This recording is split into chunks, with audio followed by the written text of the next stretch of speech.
वंदो चक्रधरा कृपगुणवरा सर्वेश्वरा चित्परा कारुण्या नटनागरा द्वैकरा विघ्नादिदोषाहरा संबंधे जडजीव तारुणीवरा कृता कृता ही धरा दातारा करुणाकरा वर्मते द्यावी भूगुर्जरा श्री गोपाल कृष्ण महाराज की जय।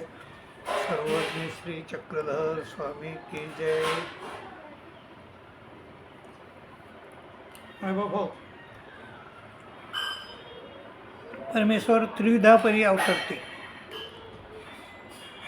गर्भ पतित आणि दवडणे। गर्भ स्वीकारते, पतिता ते उठती, जीवाते दौडीते। परमेश्वर परदृश्य होती, आवरदृश्य होती, परावरदृश्य होती।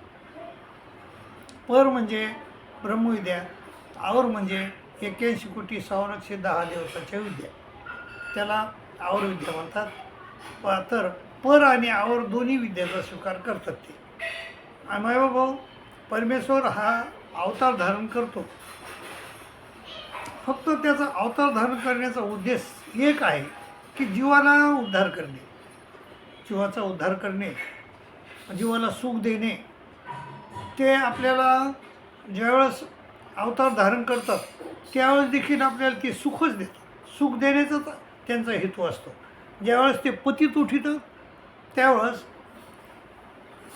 पतित उठितात, ज्यावेळेस ज्या जीवाचं ते पतित आहे त्या जीवाचा ते त्याचा फायदा करतात, त्याच्या फायद्यासाठी ते पतित उठवितात।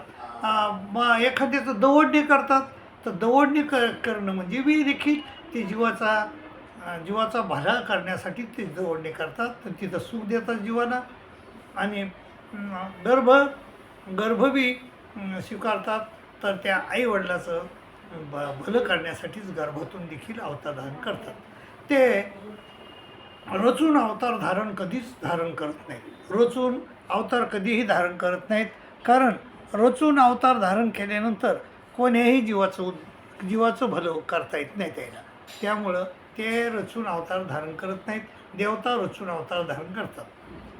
तसे परमेश्वर रचून अवतार धारण करत नाही। मायबाबा ह्या परमेश्वर परमेश्वर अवतार धारण कशाला करतात, तर फक्त जीवाला सुख देण्यासाठी। जीवाला ते देवतेच्या विद्या बी देऊ शकतात, आणि त्या देवतेच्या विद्या देऊन त्या जीवाला सुख देऊ शकतात, आणि जीवाला मोक्ष देऊ शकतात। विशेषतः चार प्रकारची दानं देतात परमेश्वर: लीलादान, संबंधदान, ग्रहणदान आणि कैवल्यदान। तर हे किती प्रकारचे परमेश्वर आहेत? परदृश्य आहेत, आवरदृश्य आहेत आणि उभयदृश्य आहेत। तर परदृश्य अवतार किती दान देतात? तर परदृश्य अवतार फक्त 2.5 दान देतात। ते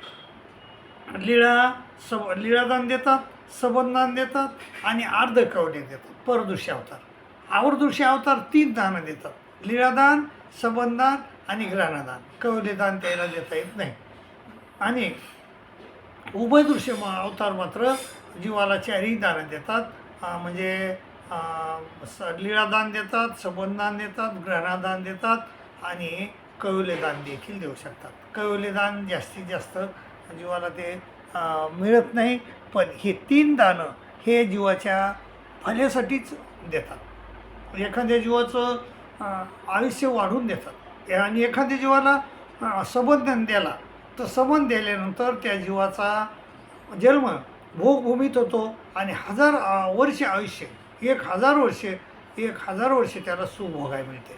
तर अशा प्रकारे सुख देण्यासाठीच ते अवतार धारण करतात। जसा जो म्हणजे संबंधदान कोणाला दिलं? मग संबंधदान दिलं सश्याला, तर सश्याचा जो देह आहे त्या देहाच्या पार्टी, म्हणजे देह संपला त्याचा की देहाच्या पार्टी त्याला मनुष्य देह मिळतो, म्हणजे त्या देहातून मुक्ती मिळते, त्याला इतका फायदा होतो त्याचा, म्हणजे संबंधदान दिल्यामुळं त्या देहातून त्याला मुक्ती मिळते, आणि देहाच्या पार्टी त्याला मनुष्य देह मिळतो भोगभूमीत, आणि 1000 वर्ष म्हणजे सुख भोगायला मिळते।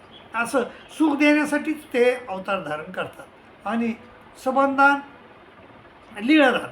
आता जसं भट्टोबासाला स्वामीनं 32 वर्षाचं आयुष्य दिलं होतं, तर तसं लीळादानातून ते आयुष्य वाढून देऊ शकतात. म्हणजे लीळादानातून त्या म्हणजे राहेरच्या ब्राह्मणबाईला आयुष्य वाढून दिलं तसं करू शकतात. किंवा मग लीळादानातून ते एका काळस्फोट हारला, पुन्हा साधा सारा गंगेत बुडता तारलं, असे अनेक लीळा ते आपल्यासाठी करू शकतात आणि आपल्याला सुख देऊ शकतात. लीळादान, सबंधदान, ग्रहणादान, हे ग्रहणादान एक अत्यंत महत्त्वाचं दान आहे.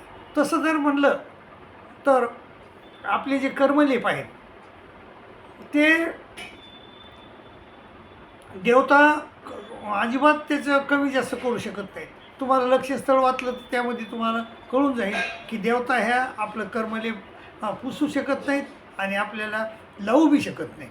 पण परमेश्वर मात्र त्यामध्येच तुम्हाला जर लक्ष्यस्थळामध्ये तुम्ही पाहिलं तर कर्मलेप परमेश्वर काय करतात, कर्मलेप नासू शकतात आपले. कारण कृमीचे निने आहे असं, म्हणजे गोविंदप्रभू महाराजांना त्या कंटकाचा कर्मलेप नासला का नाही, पुन्हा त्या परिवाच्या याचा जंतूचा कृमीचा म्हणजे नासला त्याप्रमाणे ते नासू शकतात. परंतु सहजासहजी नासत नाहीत ते. पण नासत नाही तर पण एखाद्या जीवाला सुख जर द्यायचं असेल तर मग ते काय करतात, त्याला ग्रहणादान देतात. हे एक अतिशय महत्त्वाचं दान आहे. ग्रहणादान हे अतिशय महत्त्वाचं दान आहे. ते एक घेऊन एक देते ते ग्रहणादान असं म्हणलेलं आहे. तर मग ग्रहणादान म्हणजे काय, आपण अनंत सृष्टीमध्ये इथं फिरलेलो आहे आणि अनंत लेप आपण जोडलेले. तर मग चांगले आपण काय संत आणि असंत कर्म करत राहतो. संत कर्म केले तर संत फळाचे लेप आपल्याला लागतात, असंत कर्म केले तर असंताचे लेप आपल्याला लागतात. तर ते लेप जे आपल्याला आपल्या पुढं जर एखाद्या जो कृपेचा कणवेचा जीव असेल, त्या कणवेला नेहमी दुःखच होऊ लागलं तर परमेश्वर काय करतात, तर कणव जर त्याचे असेल तर त्याचे अपक्व जे भोग आहेत, लेप आहेत, ते पक्व करतात आणि आपल्याला भोगायला देतात. आणि मग आपल्याला काय होतं, आपल्याला नेहमी सुखच भेटत आहे, दुःख भेटत नाही. दुःख फळं वेगळे टाकतात ते आणि सुखफळ तुम्हाला भोगायला देतात. आणि मग कोणी विचारलं मला एक जणांना की बाबा मग ह्या दुःख फळाचं काय करायचं, तर ज्यावेळेस तुम्ही म्हणजे पुनसंबंधाला जाता, पुनसंबंधाला गेल्यानंतर पुनसंबंधामध्ये तुम्हाला पुनसंबंधात परमेश्वर काढून घेऊन जातात आणि तुम्हाला काय देतात, अप्रोक्ष ज्ञान देतात. त्या अप्रोक्षामध्ये ते कर्म बहुरूपता आणि बहुकामता करून नासावे लागतात, नासू शकतात तुम्ही. तर तिथं ते कर्म नसले जातात. तर अशी व्यवस्था परमेश्वरानं केली, म्हणजे भक्ताला जीवाला सुखच मिळावा अशी त्यांनी व्यवस्था केलेली आहे. आणि आपल्याला त्याप्रमाणे ते ग्रहणादान देऊन आपल्याला सुखच देतात. आणि शेवटचं दान आहे ते कळवलेलं. तर ज्यावेळेस आपण आस्तिपरीचं आचरण घेऊ, आपण अनुसरू देवाचं म्हणलेलं करू, तर त्यावेळेस आपल्याला सुखी श्रीमंताच्या घरी जन्म होतो. तिथून परमेश्वर आपल्याला काढून घेऊन जातात आणि आपल्याला अप्रोक्ष सामान्य विशेष ज्ञान देतात आणि आपल्या अनादेवतेचा छेद करून स्वस्वरूपी लीन करून घेतात. त्याला कळवले दान म्हणतात. तर अशा प्रकारचे 4 दानं परमेश्वर आपल्याला देतात महाभाव. आणि परमेश्वर अवतार धारण करून येतात. ते फक्त आपल्याला जीवाला सुख देण्यासाठी येतात आणि जीवाचा उद्धार करण्यासाठी देतात. जीवाचा परमेश्वराचं स्वरूपच म्हणजे कार्यच काय आहे, जीवाचा उद्धार करणे. कारण काय, सर्व शक्तियुक्त आहेत ते. त्यामुळं ते आपला जीवाचा उद्धार करतात. जीवाचा आणि कारण काय स्वरूप कसं आहे द्यायचं, तर बुद्धानंद आहे. बुद्ध म्हणजे आनंदी असून ज्ञानी आहे. आणि म्हणजे स्वरूप लक्षण कसं आहे, मायायुक्त केवळ आहेत, ते केवळ आहेत, शुद्ध आहे. तर बाबा अशा शुद्ध असलेल्या परमेश्वराचं आपण चिंतन करूया आणि आपल्याला 4 दानापैकी कोणचंही दान मग परमेश्वर आपली कणव येईन, आपली परमेश्वराला आपली कणव येईन. आणि तुम्ही जर दुःखात असताना तुम्हाला ग्रहणादान देते, आणि तुम्ही जर आस्तिपळीचं आचरण केलं तर तुम्हाला कौलदान देते. आणि संबंधदान, लीळादान हे दान देखील परमेश्वर तुम्हाला सुख देण्यासाठी देते.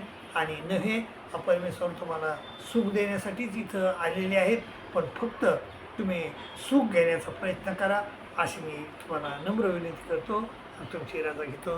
दंडोत प्रणाम, दंडोत प्रणाम, दंडोत.